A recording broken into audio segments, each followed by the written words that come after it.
gosh. Man, it has been a hell of a weekend. The best 4 days in gaming. Guys, we finally did it. We went down to GenCon 2025. Vicarious Ventures was on the scene, and let me tell you, it was quite the spectacle. It was quite the whirlwind of a weekend. And in this video, we're going to be talking not just about the games, but the people that attended the con. And let me tell you, there were some real characters that we ran into. So let's go. Very nice. That's like the hardest question I've ever been asked. He's building a Gale deck. Thank you so much. You're very welcome. Here, I got 2 pieces of talent. Let's go get a third. Please tell me this is Zardoz costume. This is, in fact, Zardoz. Do you like Zardoz? I'm feeling amazing today. David the Water Davian.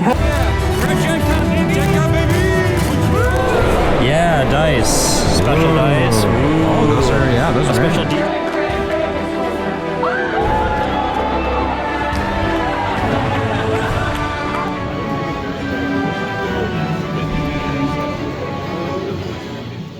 So if you like any of the people that I describe in this list, jump around in the video with whatever interview you want. But the 6 different kinds of people that I interviewed was, we have game devs that are showing off their latest creations with exclusive beta testing or early access. We did that with Peter from Tales from Elsewhere, which you can check out. We're going to have a full interview that we're doing with him that's going to expand on his entire experience of playing that game in the future. But for now, we got a little snippet. We also have actual play groups and panelists who have played almost every non-D20 game you can imagine. They've done over 30 different titles throughout the last year, testing these things out and trying to give us ones that are not just like so dice heavy kind of experiences to play, and they can offer their words of wisdom and gameplay tips to make you a better player or DM. We also have players like Cade, who was playing in GinnyDi's kind of one-shot adventure that she had, and he can tell you firsthand what it was like to, be with all these famous kind of DMs or famous YouTube creators, and basically just what it was like to play in a game with none other than the legendary GinnyDi. So we also have cosplayers who are passionate about promoting their favorite games and just role-playing in real life, because that's kind of one of the fun things. I was dressed up as Gale of Waterdeep and also as Zardoz Zord from Waterdeep Dragon Heist. And let me tell you what, it's fun role-playing in real life. You can actually do that, guys. Gen Con is the one place where you can kind of just be yourself, but also be yourself while you're being someone else. Like, I'm the dude playing the dude disguised as another dude. Like that. You can be that dude. And people will love that, So that was kind of cool. We got to interview somebody who's passionate about this niche kind of TTRPG that I've never heard of. So that's kind of the fun there, is you talk to a cosplayer and you find common passions, but you also find those little hidden gems that you didn't know about. We also have the people that are out there who are promoting cool groups that you can join. Like, we have some live action role players, some LARPers who are, trying to promote their group and also just kind of share their love for live action role play, which is perfect for people that like to do TTRPGs, which is all about role playing. So we have an interview with them, so you can meet people that are parts of groups that you can connect with even outside of Gen Con and become part of a larger community. So we have an interview with someone who's involved with that. And of course, just the last type of person that we interviewed was just the superfan, the person that was down there just as an attendee. They're not down there to try to get anything. They're not trying to promote anything. They're just down there because they love it and they want to talk about their experiences. Maybe they're trying to collect a whole bunch of ribbons, which I found out was a thing while you're down at Gen Con. This guy actually had a bunch of ribbons that just kind of represented who he was. So it's just a great chance to meet other people who are like-minded. Whether or not they got the same ribbon as you do or not, you're just trying to find out other people who are passionate about the same thing and just to get excited about it. That was the one guy that came up to me and he knew who Zardoz Zord was. A lot of people knew who Zardoz was, but not Zardoz Zord. So for that, I think he earned our one super fan kind of slot that we had for the interviews. But next year, I'm probably going to be interviewing all sorts of different people, but this is the guy that made the cut because he was the guy that recognized me in my cosplay and made my day personally. So we've included him as well. So check out all of those interviews and let's get started off. Well, hello there. We're here at Gen Con. I'm David, the Water Davian from Vicarious Ventures, and with me I have one of the game designers the game designer for Clock World and Tales from Elsewhere, which is an exciting new game that is going to be, I think, coming out later this year, hopefully with the Kickstarter, a successful launch. I played it, and with me I have Peter. Peter, how's it going? It's going really well today, David. Thank you. Yeah, how has your Gen Con been so far? Has it been pretty crazy? It has been crazy. This is my first Gen Con, And since I'm on Pacific Standard Time, it's like getting up at 5 a.m. every day and then staying up super late. But it's been a blast because I've gotten a chance to meet you, for example, and all sorts of people. Yeah. Last night we actually did a session from in the Clockworld setting, and that was a lot of fun. I had a blast. I was playing a guy who was like a undead reverend, and there was the last train to nowhere when it quickly went off the rails. Yeah, it's a very linear adventure, right? It's because it's on rails, but then it goes off the rails quite quickly. And nothing ever goes according to plan when you're playing a horror game, right? It's not just a leisurely ride through nature. Yeah, you had the players really. The fear was palpable, especially in some of the younger crowd. Their faces were going. You're like, oh my gosh. But not good old Hezekiah. I think my guy's name was Hezekiah Pace. I was like, oh, I got this. I've seen this before. I've seen worse, you know. So it was a nice Western theme. But so you've been developing for more. Technically, Tales from Elsewhere is you can use it in more than just that setting. But that's your primary setting is the Clockworld setting, right? Yeah, that's correct. The rule system itself isn't setting specific, but I think of game design through a setting primarily. So the first one I worked on was a Weird West game because I love Westerns. And so this first book is the generic rules at the base with a whole bunch of Weird West layered on top of it. Okay. Yeah, it was a lot of fun. I liked your mechanics. I liked how it was a little bit different. I wasn't used to it. It was my first time fighting where it's you're targeting things specifically, not just to do damage, but to do damage to make a difference in the combat with, it wasn't what you would call, I guess, attrition-based combat. Can you talk about that a little bit? Yeah, definitely. So the concept of attrition-based combat is where you're wearing down the other side. You both kind of slam against each other. You take your 2 minis and do that, right, until one side falls. But in Tales from Elsewhere, the idea is you dismantle your enemy. You take them down very quickly. Oh, yeah. So there is not everything is satisfying. Everything matters. Right. It all matters. It's almost like there's not like a lot of missing and. Yeah, the players are meant to succeed or have control over their success and failure because the consequences of failure are so high.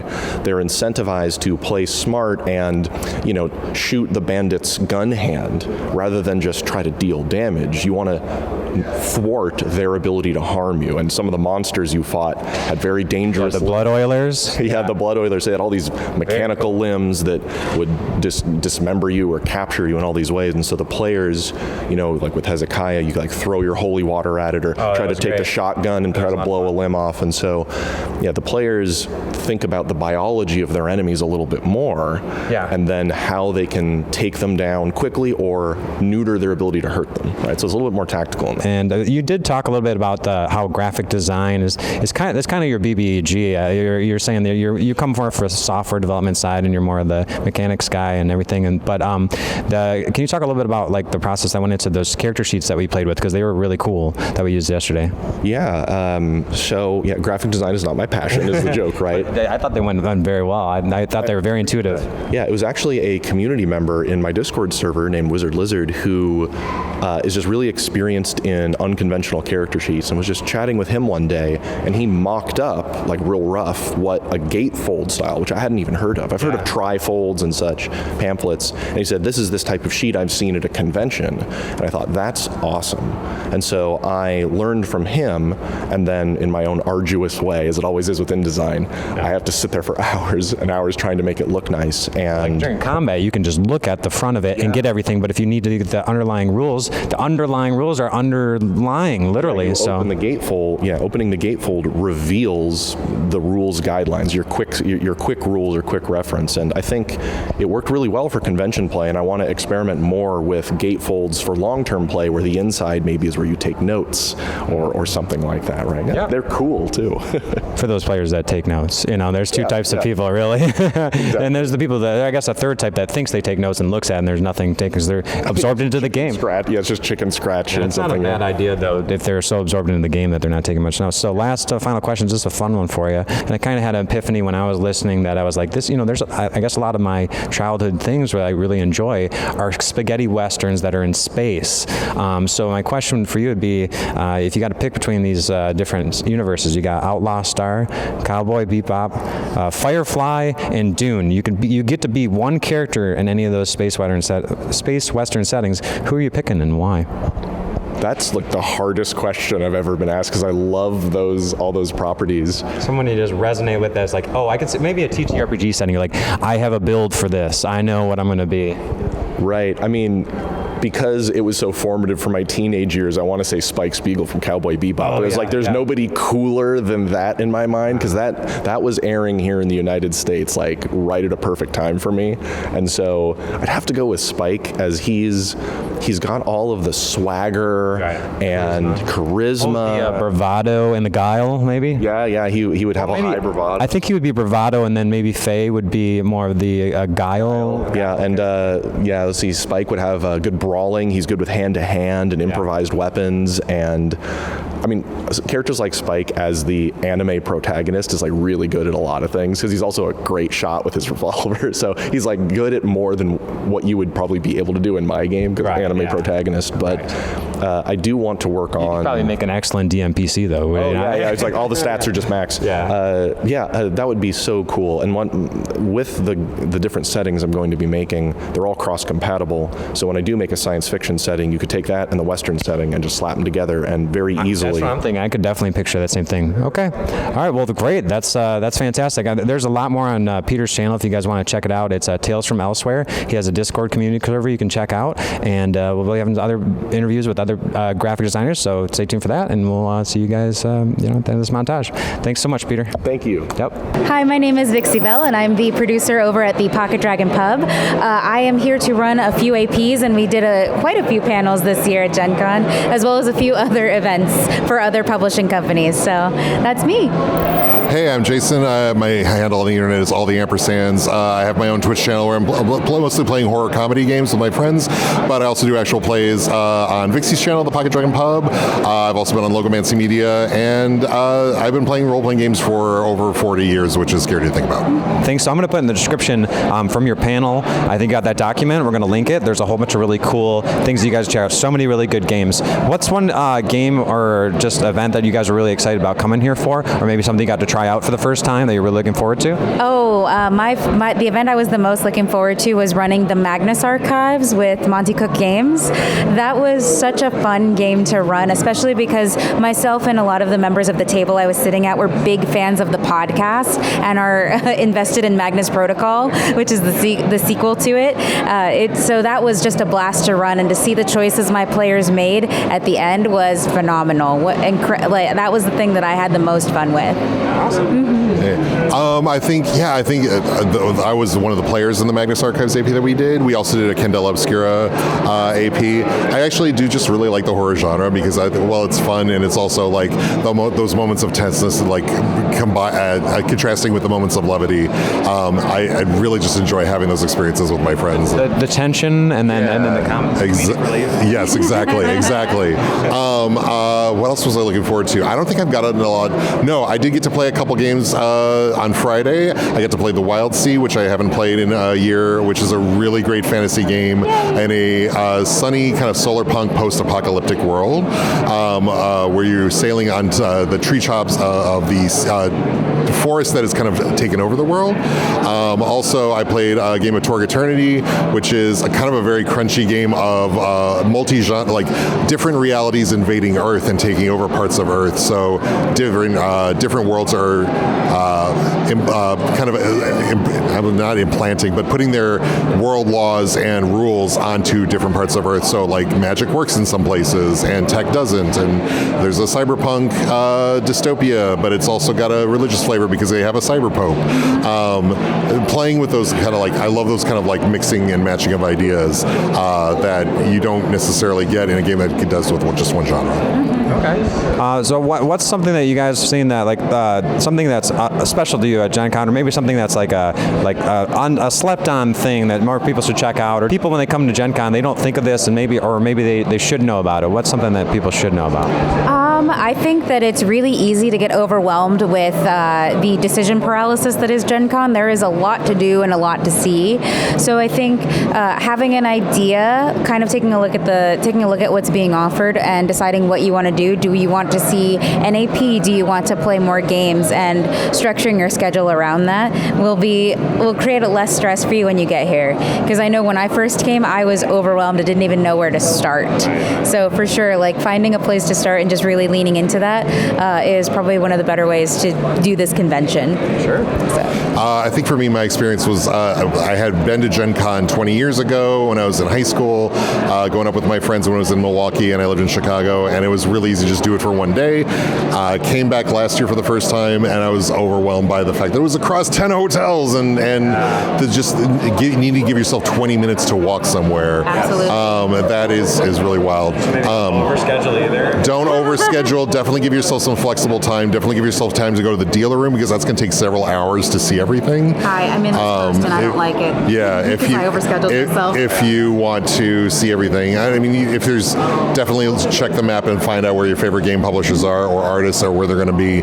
But if you're just walking like, oh, I'll just go to the dealer room and be done in an hour. No, you're not going to be done in an hour. No, you're not. It's huge. Everything is huge. There's so many people here. Yeah. Getting your path. I think actually what's really cool is to check out Lucas Oil Stadium, because they've taken over like the stadium floor. They're using meeting rooms underneath in the basement as well to hold events. But just like seeing a sports arena, like instead of sport being played, just like tons of card tables and tons of people playing games is really, really cool. And you can just hang out in the bleachers and For sure. rest and get away from people. Yeah. Feel like you're seeing something. If you want to get away from people too, the one unique thing, and this is pretty unique to Gen Con, more and more conventions are doing it, but I really started hearing about it at Gen Con, is the quiet room, because a lot of people do get like sensory overwhelm just in general because of how many people actually come to this convention and sort of take over downtown Indianapolis. The quiet room is vital to that. Like you can go just sit in there, and their rules are very strict. You speak in hushed voices. You can just sit there and chill for a minute and sort of come down from that overwhelm. And I think the fact that Gen Con has that is really important, and I hope more conventions take up the habit as well. Quiet rooms are nice. Of course, I brought us out into the busiest, the loud. I like a little bit of the atmosphere, but no, yeah, you're right. It is good to have a place to kind of decompress. So just once again, just tell me, you guys, about where people can find you and, a little bit about your AP. Yeah. Sure, you can find me everywhere on the worldwide internet under interweb. I can talk English, I swear.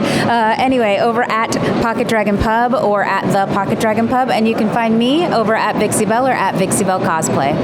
And you can find most places as All the Ampersands. I'm on Instagram. I'm on Mastodon. I have a Twitch channel at All the Ampersands. You can find my full listing at alltheampersands.card with 2 R's.co. See ya. All right. Thanks, guys. Well, you guys have a good rest of your con. Thanks so much for your time. Yep, All right. Thank you.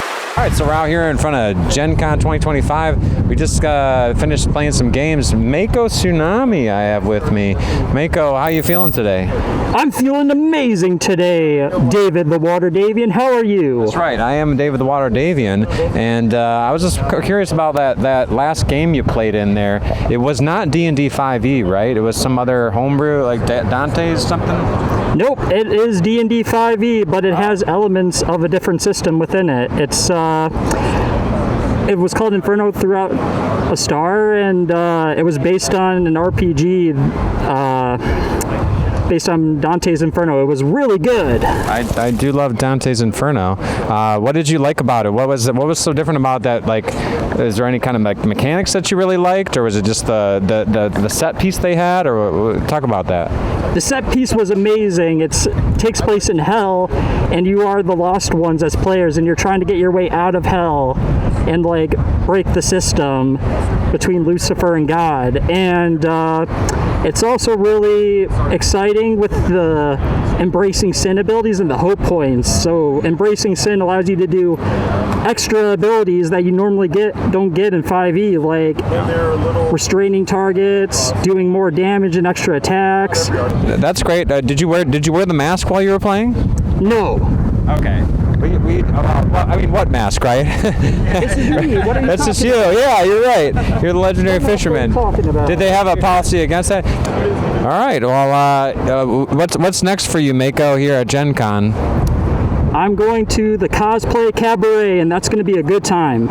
Sounds really fancy. Cabaret. Yeah, that sounds like a good time. Does that involve a lot of sea shanties and such? I'm hoping so. I'm hoping for at least one sea shanty during this. Yeah, we got to just sing the Captain Mako song, right? In case you haven't heard of it, it's probably playing it right now, baby. And with me, I have one of my players, Cade. He's fresh out of playing a game with GinnyDi in their campaign. Mako, how did that go for you? Absolutely legendary. It was legendary. It was a good session. So this was GinnyDi, and it was the Fair Heroes campaign, right? Where you guys just like a Renaissance festival kind of thing in the real world, and then what happened? Yep, and then we got transported into a magical Ren Fair world where an evil enchantress was trying to take over the world in a pocket realm. So when I walked in near the end there, I saw everybody's getting pretty hype. It almost looked like you guys were playing with some loaded dice. So there's some controversy. What happened at the end there? Are you guys rolling good? We were rolling real hot. We were getting natural 20s all over the place, especially everyone. It was crazy. Unbelievable. I don't think I'm ever going to have a session of D&D like that again with that many natural 20s. Pretty epic, yeah. Yeah. Yeah, so I walked in and it was like I got it on camera, so it really did happen. You know, when they're doing the live streams, everybody's like, did they really roll the 20s? Oh yeah, I was there. I was like, oh yeah, you guys got it. It looked like a lot of fun. How was it meeting GinnyDi? She was a very nice person to meet. Loved meeting her. She's super nice and very, very funny. Very easygoing. She's very like down to earth and very like sociable. It's like it's nice meeting the person behind the camera. And if you guys haven't checked out, we've done our Boons and Banes review on GinnyDi's Boons and Banes product. You guys could check that out. There'll be a link in the description of that video if you guys want to check out Boons and Banes. It's a fun way to add stuff to your campaign. Did she use the Boons and Banes at all in her game? She did not. Okay. Was she doing what was she doing in the game? Was she using like a D&D 5e thing? And what exactly was she running? Yeah, she was running D&D 5e 2024 editions, but also backwards compatible with 2014. Okay. I played a 2014 Paladin, and someone else played a 2024 Paladin. That whole session was kooky and fun, I must say. That's all I have to say. That session was insane. Great, man. All right. Hey, I'm David the Water Davian here at GenCon 2025. We're out here in front of the convention center, and I'm here with... I'm Ma Tuckett from Malifaux. Yes. What are you doing here at GenCon? So I am promoting Malifaux. It is an incredible skirmish war game. Yeah, and I'm cosplaying as one of the masters from the game. We're here releasing the 4th edition of our game. So it goes live tomorrow. 4th edition. 4th edition, okay. Yeah. So if you want to check it out, it's a fabulous war game. And that's at the vendors hall? It's at the vendors hall, and we're running demos here as well. And you're running demos. So the exhibitor hall and the vendor hall. Great. Okay. And what is your character that you're dressed as? So my character is from the Gremlin faction. It's called the Bayou. And I'm dressed up as Ma Tuckett. She's basically like a trash gremlin. Nice. And so she picks up trash and turns them into robots. Does she have like a southern accent or she's... Yeah, probably. I mean, her is it's sabotage because she likes to sabotage the other players. Okay. Can you explain a little bit of how you made your costume? You have like a jumbo-sized hat there and a big spoon? I did. So the hat is made from actually a cowboy hat with EVA foam on top of it. Okay. And the giant spoon is EVA foam mixed with PVC pipe. Nice. So there's a lot of this is homemade, and the feet too. You have the slippers. Yep, I have my gremlin feet for sure. It's like my toes after a few weeks when I'm going to give them a good clip in there, so that's good. I haven't painted them in black, though. People might think I'm cosplaying as like Matt Mercer or something, so you never know. So yeah, what's something that's really exciting, or maybe just like something really cool that you've seen so far at GenCon, like one cool experience or story, just something wild you saw? Seen quite a bit of super cool things at GenCon this year. I'm really excited about checking out the Cosmere role-playing game. That's going to be this afternoon. Oh yeah, so you're a big Brandon Sanderson fan? I am a big Brandon Sanderson fan, yeah. Have you read like some of his different what books have you read by him? Loved the Stormlight Archive, loved Elantris, of course. I was originally a Wheel of Time fan, so I became a fan of his when he finished out that series. That's great. Yeah, it's a shame that what happened with Wheel of Time where it didn't be able to continue, but Brandon Sanderson is like the GOAT, man. He's really good at finishing off what he starts, so that's good about about him. We were actually just joking the other day because he was going to play a paladin, and we were just going with rhymes for that. And I told him Kaladin was taken, and he hasn't heard of that. Kaladin the paladin. Kaladin the paladin. Yeah. So you're most excited. The cool thing that you're looking forward to is the costume stuff. Yeah, that's what I'm going to do this afternoon. Okay. All right. And then we're gonna roll a die here to see what the next question is. Okay. We got a whole thing. We got a D20. And can you explain a little bit about these dice? So this is the Else Color dice. It's from Brandon Sanderson's newest book, The Stormlight Archives. Are they infused with Stormlight? They are not. I haven't left them out in a storm this year. Well, yeah, we haven't had a lot of magical storms lately, so yeah, okay. All right, cool. So let's go ahead and roll the die there. Scott? Oh, I rolled a 7. 7, okay. Let's see. Oh, are there any other conventions that you're planning on next? And if so, how are you preparing for them? Yeah. Well, I live in downtown Atlanta, so DragonCon in a month is 2 blocks away from home. Whoa. So awesome. Definitely going to be going to DragonCon. Explain what DragonCon is for those who don't know, especially Scott there who's watching this. Manager. Yeah, he's the manager. Yeah. It's not like I don't know anything. DragonCon is in downtown Atlanta. It is a con of totally put on by the fandoms. It's super fun and it's very party-oriented, accepting of everyone.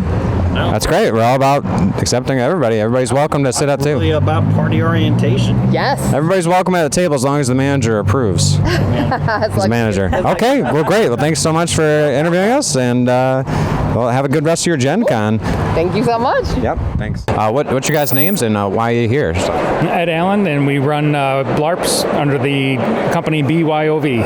BYOV? And what's your name? My name is Tom Jaworowski. I'm here because I have been doing this most of my life. My first Gen Con was when I was 10. And wow. Yeah. I've missed one since then because there was a global pandemic. That's crazy, man. This is actually our first, but it's been awesome, man. It's very overwhelming at first, but now we're feeling we're getting our boots on the ground here. It feels good. We got the lay of the land. So so you guys came here obviously to represent your group, but is there any events that you guys really look forward to when you're coming here for yourselves just for fun?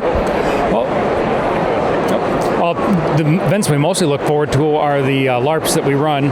It's usually anywhere from a 20 to 35 person LARP over the course of 4 or 5 hours. Was it here? Was it? Yeah. Oh, okay. Where was that? Over in Union Station. Oh, that's right. Yeah. Yeah. Yep. Union Station. That's cool. It's kind of like a rustic, kind of like a train station kind of thing. It's really cool. I guess it was part of the Underground Railroad as well, which is kind of neat.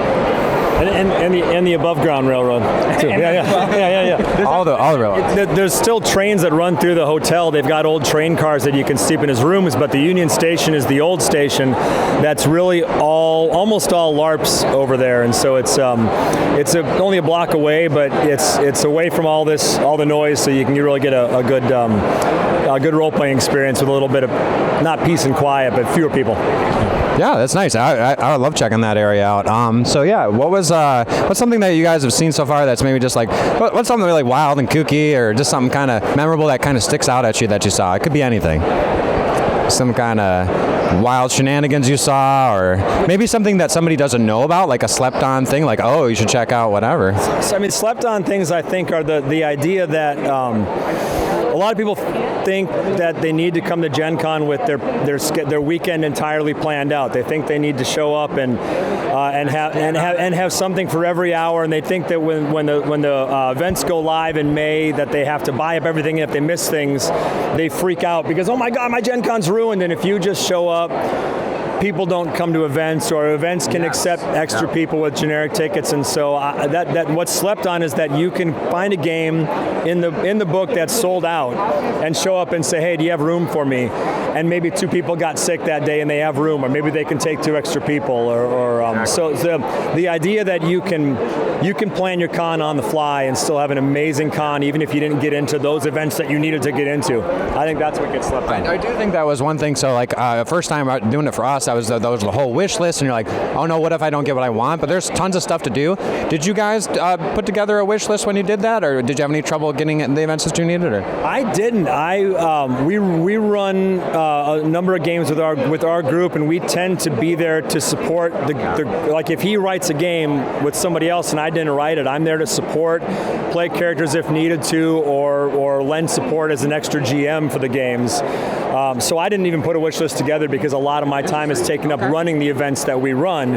and then if I can randomly generic into something, if I have some free time, that's what I do. So I escape the wish list mess because it can be stressful. That's very interesting. The other thing we do is stop by people we've met at the con over the previous years and say, yeah, you know what, I've got 3 hours until something happens. I'm going to stop over and see this guy and go stop by his game. Don't want to distract him from what he's doing, but if he's got 5-10 minutes to, hey, cool, you're busy? All right, hey, just want to stop by and say hi. And it's those little connections. It's interesting that you put your money where your mouth was. I was saying that you can find something to do even without a wish list. So, well, great guys. So just once again, just tell me the name of your group, and I'll plug you in, and we'll put in the little thing in the description there. So it's BYOV is our group. So BYOV.com. We post our events there usually in the fall when we figure out what we're doing for the next year. We post cast lists. We run large. It's improv acting with goals, and so we have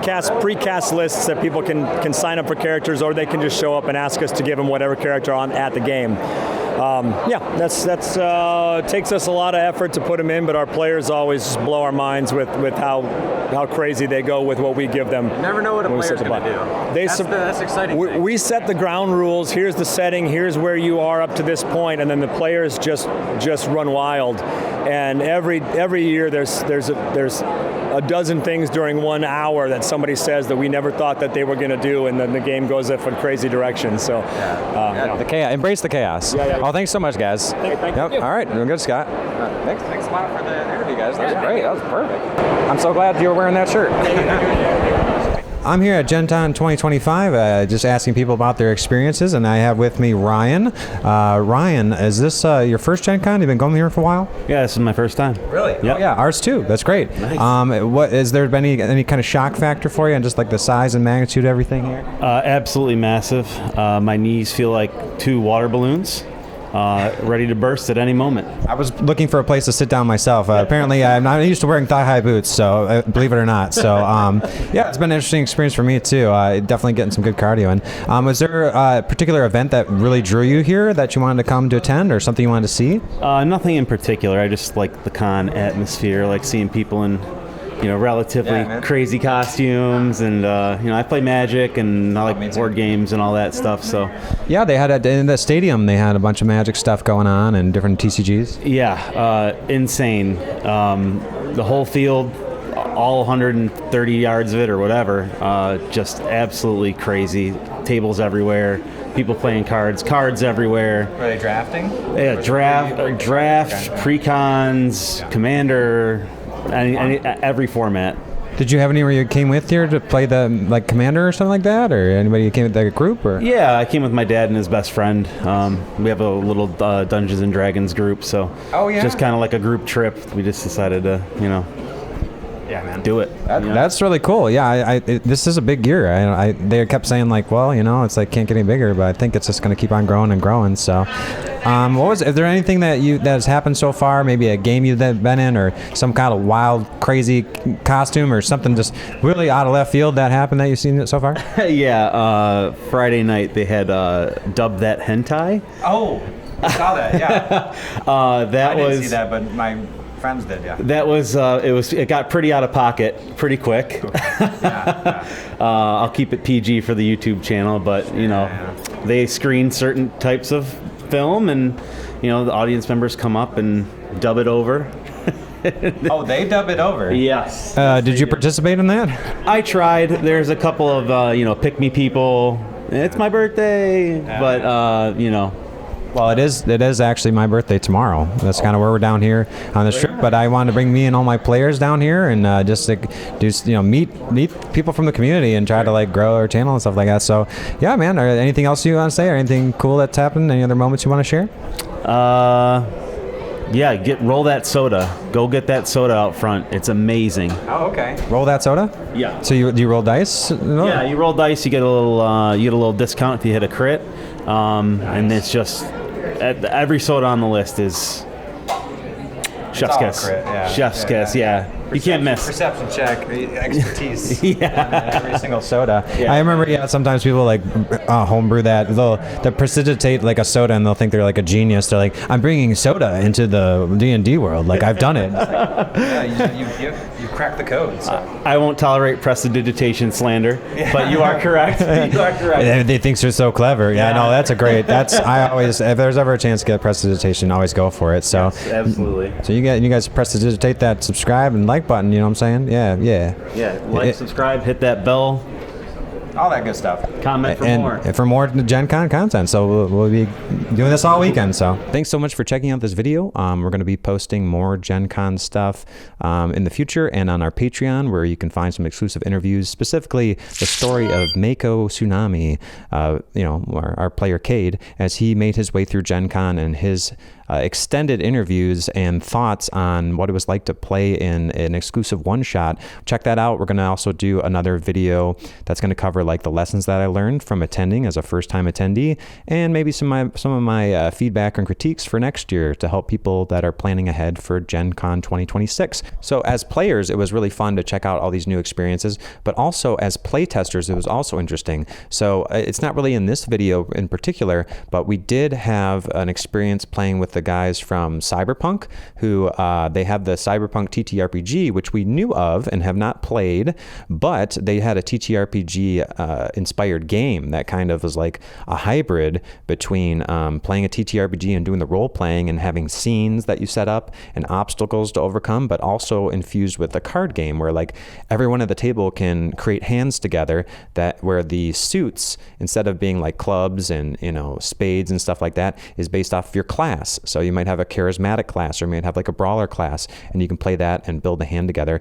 And that we should have an interview hopefully for that one as well, talking about our experience playing that, where it was really cool because it's like a card game, but it's also using role playing. So I thought that was fantastic. I thought it was very creative, and you just never know what you're going to find down there from the playtesting perspective. So that's why you guys should go, because you're always gonna walk away feeling better about going to Gen Con, because you got to meet these people, talk to them, and just feel like you're part of the community. And I think that's a big part of Gen Con, is like, it can feel isolating sometimes when you're a fan of a genre and maybe there's not as much going on in your area, but the more that you talk to people, you realize that there are things going on in various areas of the world, different local things that you just never knew because you just didn't make the connections online, and you made those connections in person. And even if you can't have stuff that's in your immediate area, it just feels nice to be able to reach out to these people, even if it is online, just to know that they are your friend now and that you can feel part of this community, because the community is always going to be strong. Whether we're playing D&D or Daggerheart, or we're playing the latest Cosplayer game, doesn't really matter. Whatever the latest and greatest big flagship TTRPGs are, that's important, but what's more important is that you feel like you always have those other people that are part of the community, and that sense of a grassroots community being strong, and the people in the community that are dictating what happens to the TTRPG industry, and not these big corporations and stuff like that. It just feels good, feels empowering to be part of like a movement. So I walked away with Gen Con really feeling good and optimistic about the future for TTRPGs, and knowing that it's in good hands, because it's in our hands. And I think that's a good takeaway, wholesome message for you guys. So if you agree with that, make sure you guys leave a comment down below in the video with your experiences playing at, or just attending Gen Con in general. And let's all, band together as a community and, share our experiences together. And, make sure you like the video, because it helps out with the algorithm. Subscribe if you haven't for short form content. And then check out our separate channel that we're just spinning off for our one-shot and long form content, where we'll all be going through different Waterdeep Dragon Heist related content, like walking people through how to actually do that campaign, as well as sharing our actual campaign episodes and like supercuts and stuff like that, because I'm going to kind of spin that off into its own channel. But anyways, I don't want this video to go on for too long. Thanks for checking it out. I'm David the Water Davian, and I'll see you again in the next video for more DM tips, homebrew videos, and other short form content that will help you guys out for whether you're a player or a DM. Thanks so much for checking out the video. Make sure you guys leave a like and a comment, specifically a comment about your experience at Gen Con, or if you've never been to Gen Con, maybe what you are looking forward to, or what you're trying to get out of these kind of videos when you're watching. Like, what are you watching these videos for? You're trying to like figure out like, is it safe to go down? It's a good idea to go down. You should go. If you guys haven't gone to Gen Con, you should go. You will not regret it. Yes, it is expensive. Yes, it is a big commitment, but you know what? You're going to walk away with it thinking, yes, that was definitely something that I should have done years ago, and I'm so glad I did. I made so many more in real life friends. And it's, you know, sometimes when you go down to, when you don't go to cons and stuff like that, you know, you connect with people online, but it's totally different meeting them in person and making new connections and reaching out to people. And there's just people that I never would have met had I not left my, you know, my armchair, so to speak, you know? So I encourage everybody to go down to GenCon, experience it for the first time. Find a group. There's groups online. There's lots of different resources you can check out for if you're first time going, but, you know, try to find a friend to go with you if you can, so you're not totally alone. If you are totally alone, come find us. I'll be down at GenCon next year, and we'll take you under our wing. So reach out to us on our community Discord if you guys want to join. We have the link down in the description. You guys can join our Discord where we can all kind of hang out and talk TTRPG stuff, and we'll see you guys at next year's GenCon. So until the next video, I'll see you later, guys. Man, look at these happy people running the booth. The happy NPCs, you could say. Mm-hmm. Excuse me, Mr. NPC. Don't call people NPCs.